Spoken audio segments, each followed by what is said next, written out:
मस्त झणझणीत आणि तरीदार अशी अंडा करी तयार झालेली आहे। जास्तीचे मसाले न वापरता कमीत कमी साहित्यात झटपट अशी ही अंडा करी तयार होते। गरम गरम भाकरी भातासोबत खायला तर एक नंबर अशी लागते।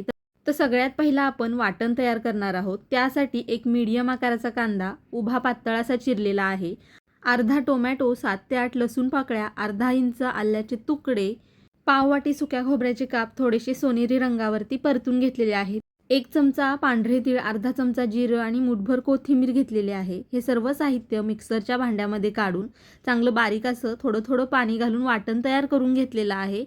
वाटण आता तयार झालेलं आहे। आता एका भांड्यामध्ये अंडा करी करण्यासाठी 2 पळी मी तेल घेतलेलं आहे। तेल गरम झाल्यानंतर यामध्ये आता तयार केलेलं वाटण घालू आणि वाटण चांगलं 4-5 मिनिटासाठी परतून घ्यायचं आहे। वाटणामध्ये कच्चा टोमॅटो आणि कच्चा कांदा घातलेला आहे, त्यामुळं वाटण चांगलं परतून घ्यायचं, म्हणजे कांदा टोमॅटोची कच्ची चव अंडा करीला लागत नाही। तर चांगलं 4 ते 5 मिनिटासाठी हे वाटण मी परतून घेतलेलं आहे। आता यामध्ये थोडीशी हळद घालू, त्याचबरोबर 3 चमचे मी घरगुती कांदा लसूण मसाला घातलेला आहे।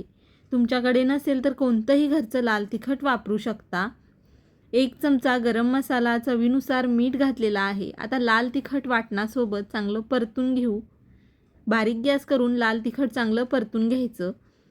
लाल तिखट चांगलं परतून घेतल्यानंतर थोडंसं यामध्ये मी पाणी घातलेलं आहे आणि हा मसाला पुन्हा एकदा चांगला परतून घेतलेला आहे।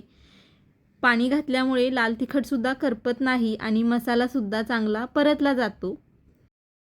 तर मसाला मी चांगला परतून घेतलेला आहे। आता यामध्ये गरम पाणी घालू, तर तुम्हाला जेवढी ही अंडा करी घट्ट पातळ हवी आहे त्यानुसार पाण्याचं प्रमाण कमी जास्त करू शकता।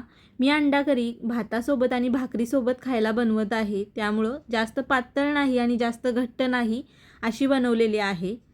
आता उकळी आल्यानंतर यामध्ये आपण उकडलेली अंडी सोडू। तर जसं आपण भरलं वांग चिरतो त्या पद्धतीने मी अंडी चिरून घेतलेली आहेत चाकूने।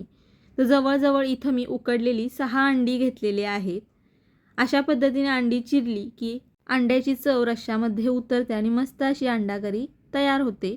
आता अंडी घातल्यानंतर 7 ते 8 मिनिटासाठी ही अंडा करी आपण शिजवून घेऊ।